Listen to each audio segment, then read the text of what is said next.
Vamos viajar na maionese. Com Hugo Van der Ding e Tiago Ribeiro.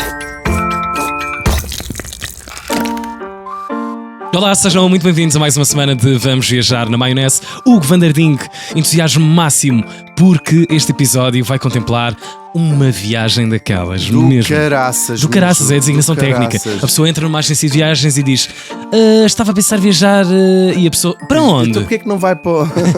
Não, prefiro ir para o Caraças. caraças. Sim. Olha, estamos num período do ano em que temos de ter muito cuidado para a maionese não talhar. Pois Está é, um calor. azeda rápido. Muito. Não façam maionese em casa, comprem daquela processada. Claro, e a mais barata, preferencialmente, com os piores ingredientes. Com os piores ingredientes. Olha, de facto, Tiago Ribeiro, hoje vamos fazer. Como é que tu estás? Para é que tu... Estou bem, tu, Hugo Van Não der Ding? tinha visto. Sim, nem eu. Eu estou muito entusiasmado com o episódio de hoje porque talvez é a mais inesperada viagem do nosso maionese até hoje e de alguma forma também me contempla as minhas origens. Talvez. Talvez vaiamos falar de um dos muitos namorados da tua avó. Então vamos. Já vamos lá ver isso. Olha, vamos fazer uma viagem incrível e vamos sobretudo apresentar. Temos a certeza que estamos a apresentar a 99% do nosso auditório uma personagem que estranhamente é um desconhecido. Sim. Mas vamos começar esta viagem talvez pela mais emocionante viagem do nosso planeta, que é, eu acho que somos todos fascinados, há mais ou menos 60 mil anos saímos um grupo muito pequeno de pessoas do coração da África, mais ou menos onde hoje está o Quénia, a Tanzânia, por aí. Com coletes amarelos e foram até Fátima. E foram até Fátima, a pé. A última parte do trajeto fizeram já de joelhos. Isso. Já dentro do próprio santuário.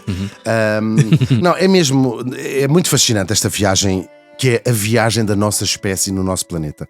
E há 60 mil anos, lá sai um grupo muito pequeno, muito reduzido de pessoas, que rapidamente, não é rapidamente, demora ali uns milhares de anos, mas se vai espalhar por todo o planeta. Nós chamamos Europa, Ásia e África, mas sabemos que é a mesma massa de terra continental, não está dividida de maneira nenhuma, ou seja, estão juntos. Claro. E os seres humanos vão se espalhar também para as Américas mais tarde. As ilhas do Pacífico são as últimas a lá chegarem pessoas.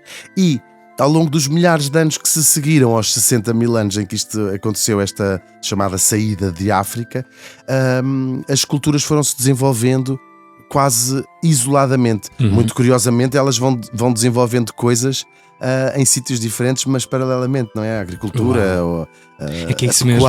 Mal sabiam. E estavam a fazer uma evolução em conjunto, não é? Uma coisa... Nós vamos descobrindo muita coisa cada vez mais. Já descobrimos muitas espécies de hominídeos que foram contemporâneos que nós não sabíamos. Isso há 10 anos, ou 15 anos, ou 20 anos atrás, não é? Como sabemos os neandertais, que hoje sabemos que temos ADN de neandertais, umas pessoas mais do que outras, naturalmente. Algumas até lá ficaram. Algumas até lá nunca conseguiram. Sim. Repara-se bem. A sua avó Neandertal não conseguiu sacar à noite nenhum Homo sapiens. Sóbrio, pelo menos. Gravíssimo. Muito porca. E depois o resto da história, e aqui é que é a parte que nos interessa, foi uma curiosíssima história de redescoberta destes grupos que estavam separados. Ou seja, eles separam-se e depois ao longo da história, fomos nos reencontrando. E aqui já estamos a falar pelo menos destes 2 últimos milénios. E sabemos, estes aventureiros que foram a sítios onde, ao ter contacto com pessoas que há milhares de anos estava mais ou menos perdido. Claro, como nós sabemos que é a mesma massa continental, sempre houve pessoas que continuaram a visitar europeus em África, Ásia, portanto não estava separado. Ainda com muitos acidentes geográficos, não é? Tens montanhas, tens montanhas de... Sim, montanhas de... Tens montanhas de fronteiras naturais. Claro. Montanhas de...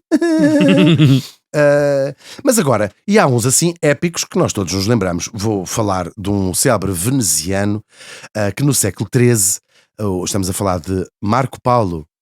Maravilhoso coração, maravilhoso. Que é uma letra que ele traz da China, Uau. para onde terá andado. É verdade. Uau.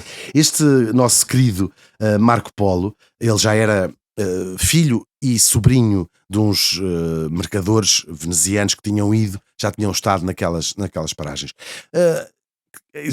Antes do Marco Polo havia comércio terrestre. Os árabes fizeram esse papel durante séculos de trazer do Oriente coisas, mercadorias para o Ocidente. Portanto, as pessoas sabiam que existia Sim, de sim, sim, facto gente, havia Claro. esse comércio. Contrafação, produtos De bacalhau, sobretudo. Sim. Eles vendiam era cartão prensado, Claro, como se fosse claro. bacalhau. E o pessoal comprava aquilo na boa. E comia no Natal. Claro. era Ainda o que havia. antes de Cristo já era Está meio tradição. seco isto. Não, Não, é bom. é bom.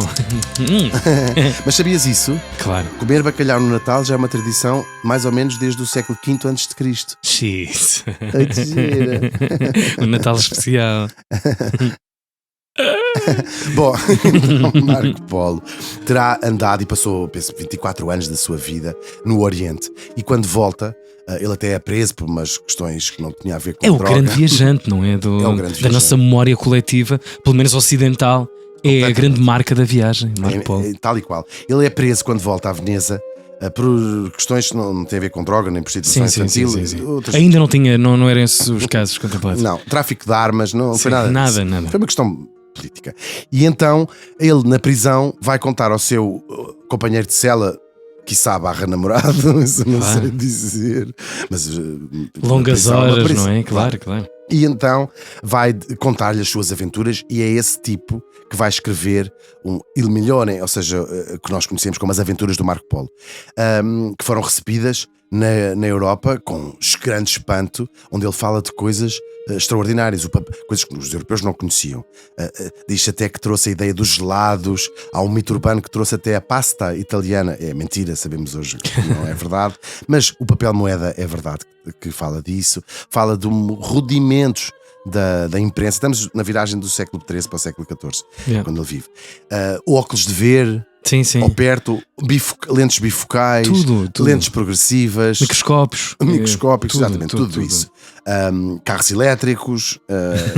Ele fala de um mundo de riquezas enormes, de reis fantásticos, e fala até de que era uma coisa que existia na memória dos europeus, de cristãos que estavam espalhados pelos confins da terra. Claro, que tinham saído da zona da Palestina, onde viveu Cristo, e que havia tribos, digamos assim, de cristãos que se tinham separado de Roma e que estavam há muitos séculos espalhados. Isto quase, por um lado, desponta a curiosidade, e por outro lado vamos buscá-los, estes nossos irmãos, vamos conhecer, vamos ter com eles. E o livro do Marco Polo, ainda que tenha sido recebido com muita desconfiança, de dizer-se isto deve ser tudo mentira, porque eram de facto coisas tão extraordinárias que ele falava. Quase mirabolantes, não é? Quase Para um mirabolantes cérebro mesmo. europeu. Vá. Mesmo. E durante muito tempo se achou isto é mentira, isto é um exagero, e era visto como um romance de certa maneira. Mas é um livro de uma importância gigantesca, e nós sabemos que esteve presente nas cortes todas europeias, que era muito, muito lido, e até na corte portuguesa sabemos que era o livro de cabeceira, não sei se ele tinha mesa de cabeceira, de homens como o Infante Henrique, o Cristóvão Colombo. Uau. Que é verdade, ou seja, aquele livro marcou muito gerações que vieram depois, e essa ideia do vamos conhecer, vamos até ao Oriente, que não era uma coisa completamente desconhecida, havia esse comércio, Mas é que ali estavam compiladas muitas coisas, não é? e Muitos aquela factos. longitude, Sim. longitude no sentido de ser tão Claro, longe, claro. aquela longura, e aquelas coisas tão mirabolantes que ele falava. E falava sobretudo de um sítio onde ele era desse sítio que ele descrevia tantas coisas fantásticas, um sítio chamado Cataio. Ai, o Cataio. Ai, o Cataio. Ele trincava o dedo na porta. Yucatán. Roda! Exatamente. E de facto esta coisa, o que seria o Cataio e essas riquezas e os seus palácios, falava de palácios, de cidades tudo em mármore, não havia forma. Ele disse: há um palácio, mesmo a cozinha, fórmica, não há ali fórmica nenhuma. Nada. Os armários da cozinha são todos em mármore, as camas são em mármore, que é ótimo para Claro, que toda a gente para sabe. dormir, é Sim, incrível. sim, No sim. verão deve ser incrível. Não é? Pois, brincas. Qual de nós agora nesta dava, canícula sim, não sim, dava sim, tudo para sim, ter uma sim. cama em mármore? Podem ter um dia uma cama em mármore, mas eles E põem vai ser a geralmente que vai durar mais tempo. Geralmente põem o mármore por cima. Um colchão tem muitos anos de garantia. Estupidez. Descansem em paz. Sim, e depois, agora vamos saltar aqui já mais para o século XVI, bem, 15 e 16, as viagens em Portanto, geral. 200 anos depois. 200 anos depois. Uhum. O que é que os portugueses, e mais tarde outros povos, vão fazer aqui, outros países, o que é que os portugueses vão trazer aqui de novo? Vão com a descoberta ou com a invenção, ou, bem, sim, com esta inovação que foi conseguir ir por mar para o Oriente, vão destruir as antiquíssimas rotas que nós temos na memória, também a rota da seda, tudo isso, do comércio feito por terra. Veneza era o grande powerhouse do comércio, porque é de facto onde se juntava, vinha ali da Turquia, os árabes traziam todo esse comércio por terra, que era uma coisa demorada e sobretudo altamente perigosa. Pois, Muito perigosa. gamanço, muito risco de vida. Sim, enganavam as pessoas. O vinho era péssima qualidade. Pois. E claro, vai abrir todo um novo mundo de rotas comerciais que só vai ter por mar, claro, e os portugueses, depois outros europeus, começam a chegar ao Oriente. Sabemos, é um português primeiro a chegar ao Japão, a pôr os pés em partes da China, rapidamente Partes da China. partes da China e vais para Mas nós estamos a falar realmente de um marco, fascinante. talvez um dos grandes marcos da história da humanidade. Eu para mim vejo não esse é? reencontro Claro. Que a de terra, povos. que a terra se partiu, não é? E de repente o homem, a figura humana, volta outra vez a contemplar Tal e uma qual. ideia E una. até sítios de que não havia sequer memória Pois, humana, claro. como é o caso das Américas mais tarde. E aqui estamos a falar só da parte romântica dessa tal redescoberta. Sabemos todos que depois há um período, depois desta redescoberta humana mútua, há um período de colonizações e de invasões e de Coisas dessas não coisas boas. chinistas que foram feitas. Mas aqui estamos a falar do ponto de vista da redescoberta quase humana. E essa ideia que os portugueses de facto vão abrir e rapidamente abrem um entreposto em Macau, depois também chegam às costas da Índia. A Índia assim: tenho aqui um português nas costas. É uma mosca. Não, é um É um país. português, tem um português nas costas. Viam muitos portugueses, adorava ver os portugueses Claro, pelas costas. Ui. A maior parte deles. Claro, e depois também a costa da África, enfim, sabemos isso tudo. E vamos chegar aqui, claro, a enorme vontade de estabelecer relações comerciais, mas também a vontade de levar a fé de Cristo, que é uma das grandes motivações destas viagens, era levar a palavra de Cristo a sítios onde estavam os infiéis, claro. E vão começar a fazer as suas expedições os jesuítas, uma ordem que é fundada muito por esta altura e vai levar gente que nós também conhecemos, o São Francisco Xavier, por exemplo, que está o seu corpo incorrupto em Goa. Já vi.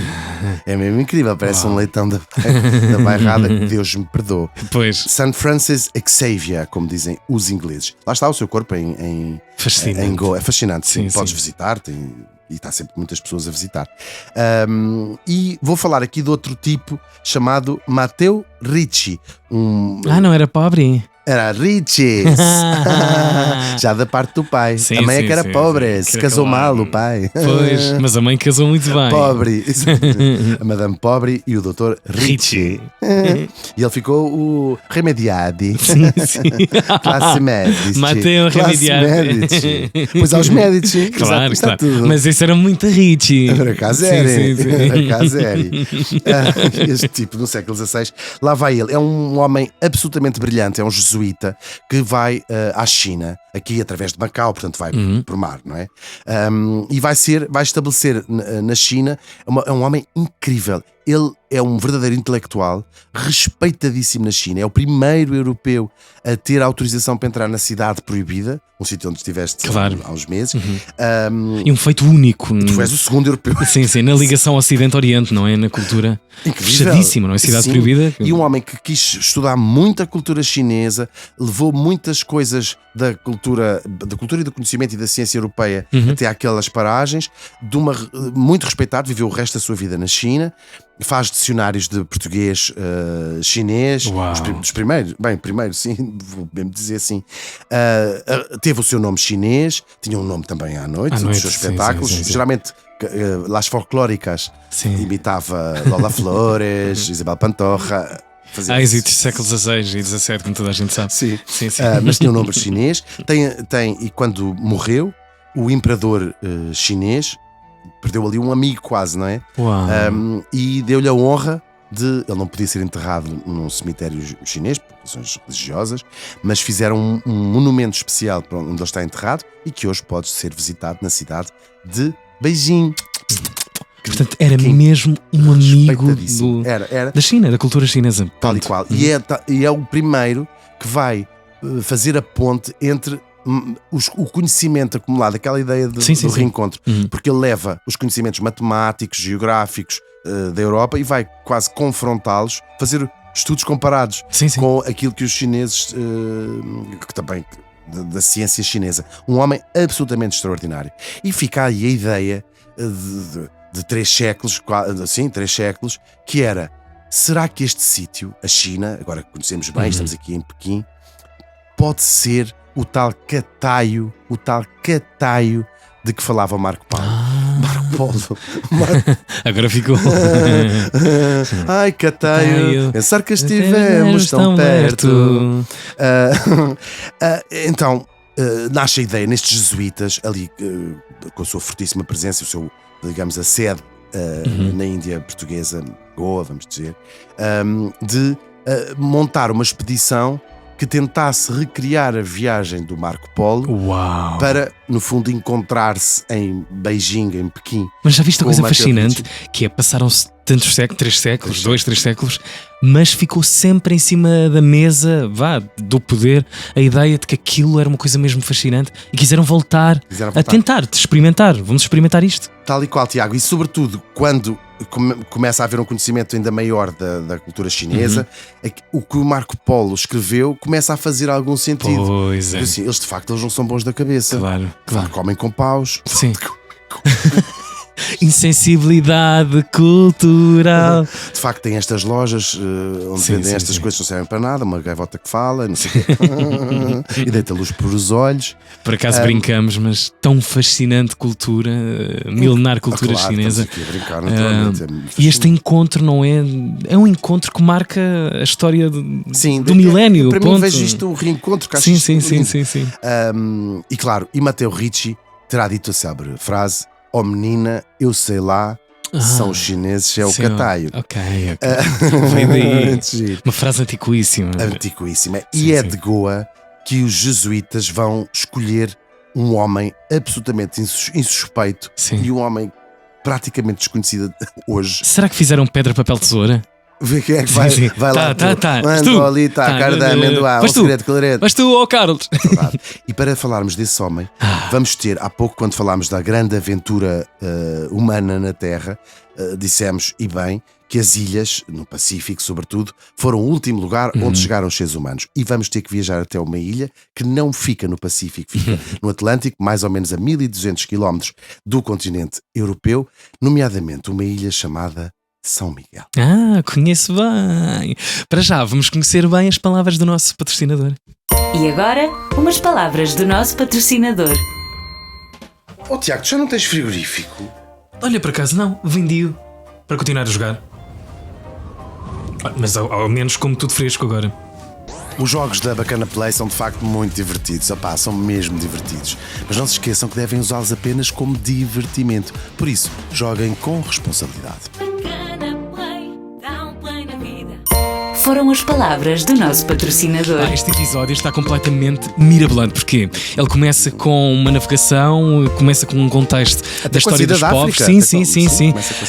Portanto, já se deu esse encontro, está reconfirmada a ideia de que alguns pontos de contato tinham nexo com a realidade, fazendo a viagem Richie e também o Marco Polo, mas, no entretanto, percebemos que há aqui um português chamado à linha da frente de uma viagem nova que se quer voltar a fazer. E esse português não é mais nem menos que um açoriano, que me diz muito. É tal e qual um açoriano. Uau! Vamos ter, que ainda tem mais graça, o facto de estar ainda mais para além da própria Europa geograficamente. Para mim é um outro país, mas vocês não vou explorar assim. Vem desse país. Desse país.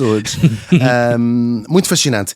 Vamos ter que viajar até 1562 e até Vila Franca do Campo. Um minuto de silêncio por esse facto. É lindo, Vila Franca do Campo. Franca é lindo, tem um São João muito forte. Muito forte. Sim. E tem um Ilhéu. Pois tem. E tem um mirador de Nossa Senhora da Paz. É verdade, e talvez seja o único sítio de Portugal onde este homem é verdadeiramente lembrado. Uau! Pois é. Avenida, escolas, Avenida, tudo. escola, puteiro. Sim. Puti Club, como dizem os espanhóis. Claro. Puti Club, já vamos dizer. Quando estás cachondo. Cachondeiro. E vai nascer em 1562, lá em Vila Franca do Campo, um homem que na altura se chamava Luís Gonçalves, parece o nome de programa de proteção de testemunho. Claro, diferente. Luís Gonçalves. Sim, quer-se. Mas vai ser conhecido por outro nome. Ele vai rapidamente fugir. Fazer pela vida. Vai fazer pela vida. E vai até Lisboa, também esteve em Coimbra, enfim, vai. Reparem nos pequenos pormenores disto, ok? Saiu de São Miguel, foi estudar para a mainland, para Portugal continental, Lisboa, depois falas de Coimbra, mas vai acabar no outro lado do mundo. Vai sim. Ele vai para o Oriente, ainda não como religioso, ele vai ser um homem religioso, viaja bastante e é um homem muito interessado e vai aprender várias línguas não europeias. Ele vai chegar a viajar até ao Sri Lanka, Ceilão. Falando.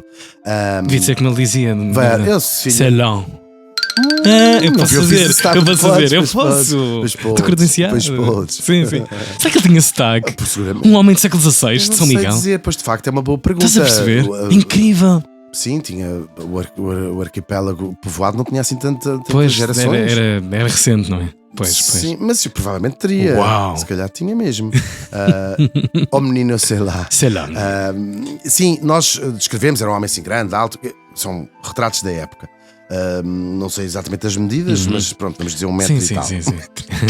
Nem as outras medidas. Com certeza, 1 metro e tal. Calçava para aí o coisa. Sim. E pesava uns quilos quaisquer. E ele de facto vai para o Oriente. Mas em missões? Sim, vai em missões militares no início. E então vai fazer pela vida, não é? E vai viajar muito. Ele chega. Isto é uma história que se conta também do Santo António e de várias figuras que tinha uma vida completamente dissoluta, beber, mulheres, homens, tudo mais alguma coisa. Levá-la na boa. Árvores. Sim. Depende da hora e do sítio. Sim, então não sei. Não sei, sim, já. Façam vocês as contas.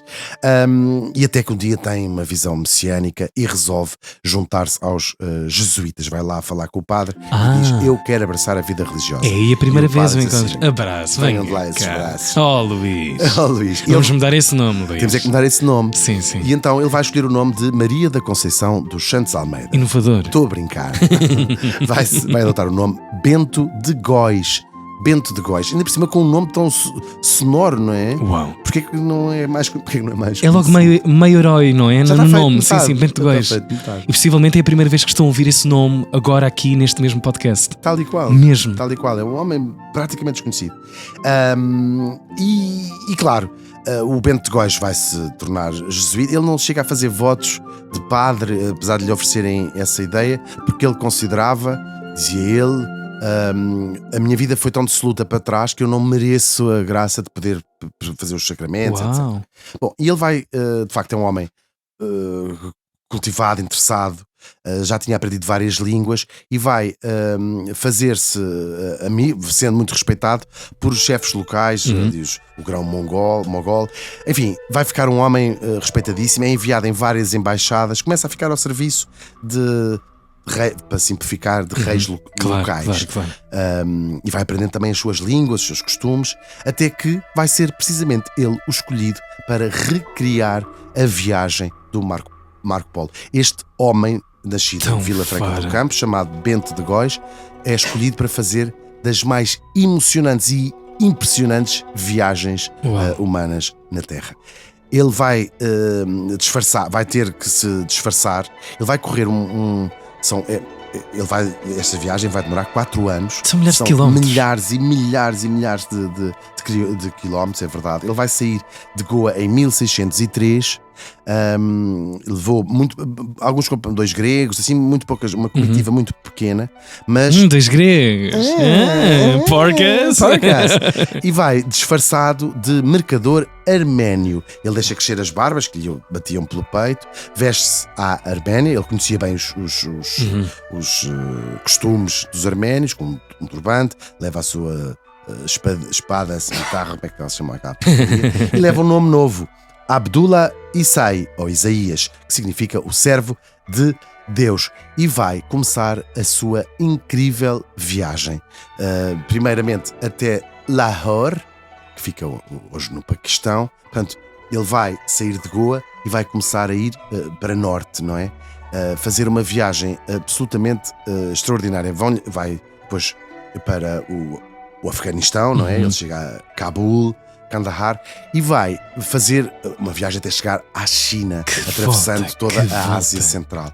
Isto implica, eu adorava, era fixe contar a viagem toda com muitos detalhes, mas isto é uma viagem, são 4 anos, com as maiores peripécias do mundo. Há zonas onde ele leva salvos-condutos, há zonas onde ele visita reis locais que o recebem muito bem, mas também ele não morre por acaso, muitas vezes. Claro. Havia alturas onde ele roubam-lhe tudo, roubam-lhe as mercadorias. Hostilidades máximas, claro. Risco de vida também máximo. Muito.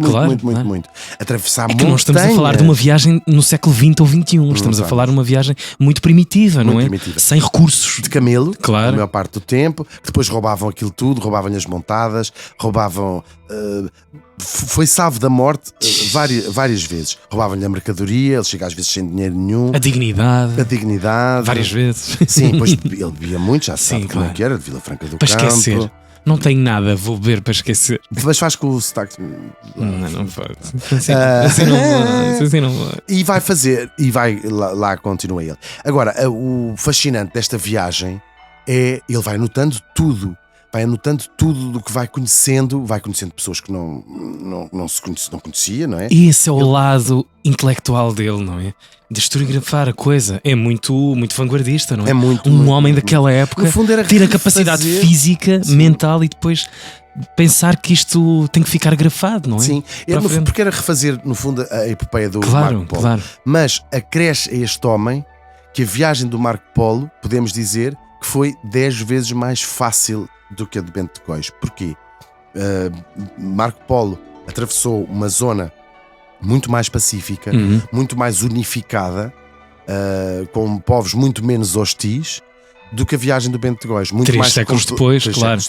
Uma zona muito partida, portanto, com muitas guerras internas. Mais tribal, uma coisa mais tribal, claro. Com muitos mais muçulmanos, por exemplo. Mesmo em termos geográficos, muito mais complexa. Ele atravessa as montanhas no Afeganistão, portanto, uma coisa muito difícil mesmo fisicamente. Ele entra na China pela Mongólia? Pela Mongólia, sim. Uau. Exatamente. Ele vai fazer todo esse percurso da Ásia Deserto Central. de Gobi. Ele atravessa o deserto de Gobi. Imenso. Coisas imensas. Até a ideia era que quando chegassem à Grande Muralha, não é? Grande Muralha. Perceber que estavam de facto na China, que tinham chegado ao Catar. E claro, e vai vendo com os seus olhos aquilo que o Marco Polo de facto tinha contado, e vai vendo essas maravilhas, porque vai reconhecendo cidades que ainda com outro nome, ele vai dizendo, então esta é a cidade X, esta é a cidade X. A partir de uma certa altura ele é recebido lá para um sultão, vá. Sim, sim. E deixa de precisar de usar aquela identidade falsa e já usa Bento de Góis, já lhe dei o meu cartão. Sim. Com o número de telefone, De facto, e-mail, são fax. 4 anos de muitas provações, de muitas idas e vindas, de muitos encontros com a morte. Isto parece tão mirabolante para nós numa sociedade onde estamos em comunicação ao segundo e onde alguém que não nos contata durante 24 horas lança logo o pânico. Imagina o que é alguém ter uma missão junto dos seus e andar, até então perdido durante 4 anos. É uma imensidão de tempo. Sim. Saber que este homem foi lançado ao desconhecido, ainda que estivesse a replicar uma coisa que estava, Mas era o estava em desconhecido, livro. era mesmo ao desconhecido. É dar-se à morte. E ele quase. tinha de estar à mercê, repara, ele ia com os camelos, não é? Era muito perigoso para qualquer pessoa. Estes mercadores viajavam sempre em comboio, portanto, em caravana. Sim. Porque sozinho é impossível, não é? Claro. Tens salteadores, tens toda a espécie de coisas. E precisas de mantimentos das tuas coisas, não é? Claro. Tudo. E sobretudo era mesmo perigoso fisicamente, ou seja, havia assassinos, havia ladrões, havia essas coisas todas. E ele estava sempre à mercê. Ele chegava a ficar às vezes 3 meses, 4 meses, 5 meses à espera que uma caravana saísse para ele continuar Para se caminho juntar, com eles, claro. E que também gente que conhecesse o terreno e o caminho. E ele, de facto, tendo esta. Claro, com aquele disfarce de doutor, vendia pedras preciosas, também às vezes lhes roubavam, Claro. e de falar várias línguas, e vai, de facto, movimentando-se aqui nesta zona.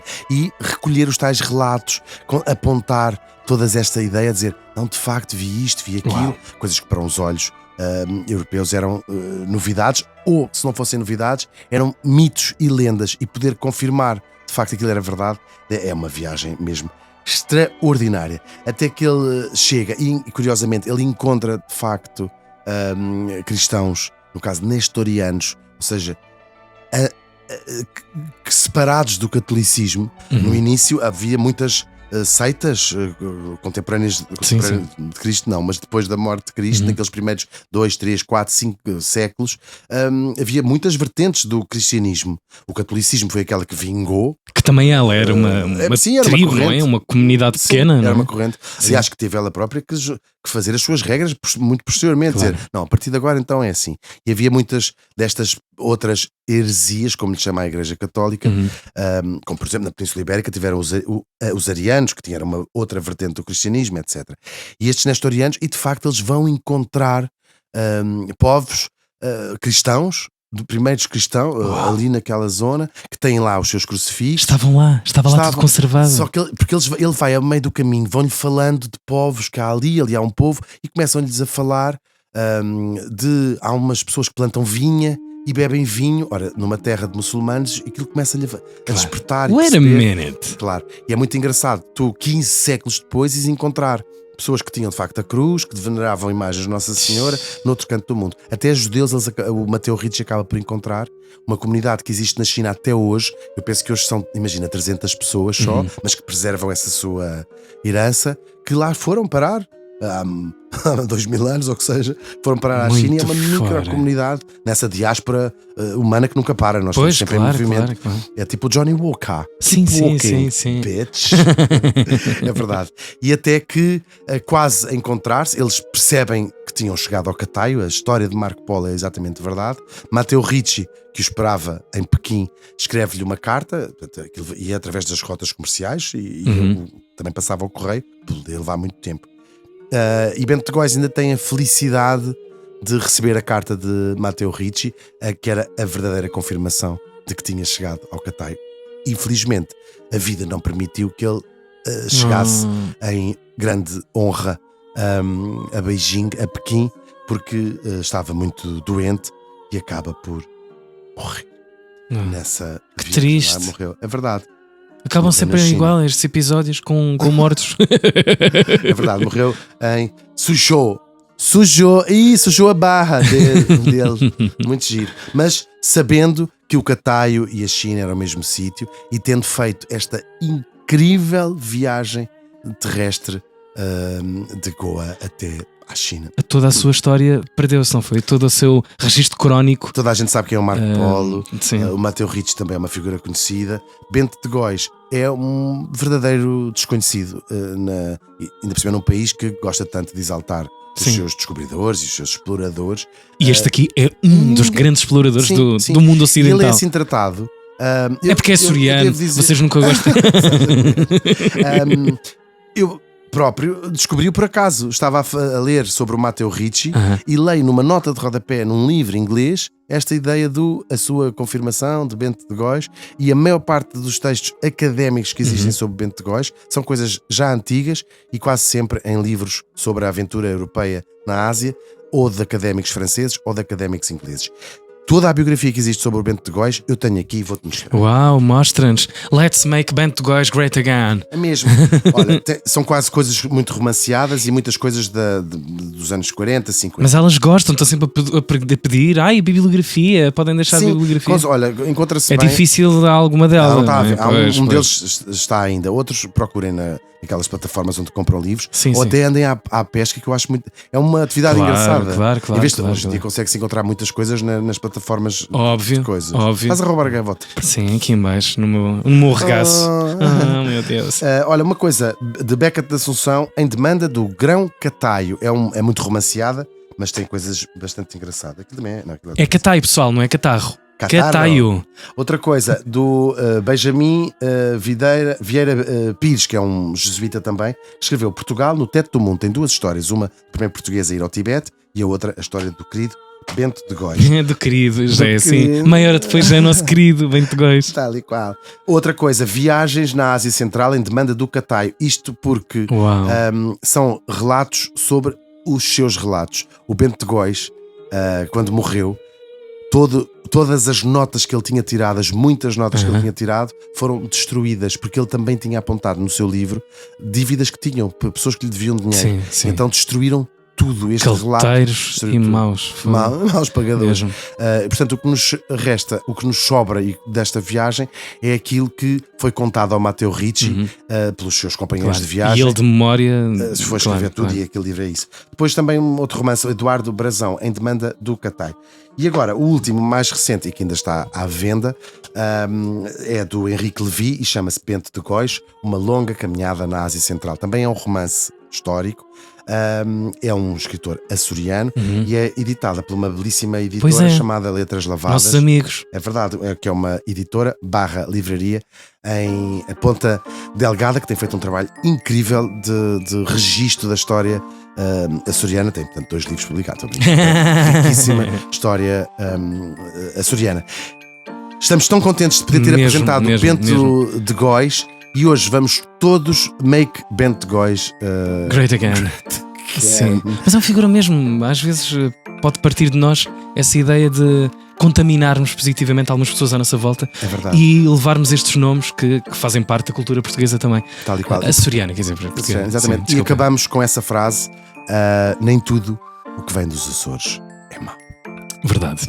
Já agora, também aquilo que ouviram e que estão a ouvir todas as semanas não é mau, mas precisa da vossa ajuda. Subscrição, vamos viajar na maionese. Cabrão. Subscrevam mesmo, porque isto fica automatizado, assim é mais fácil. E Cabrão. podem também aproveitar outra ideia, que é partilharem com os vossos amigos, partilharem nas redes, Instagram, Facebook, levarem a palavra, por exemplo, deste episódio, de alguém tão fascinante como o Bento de Góis.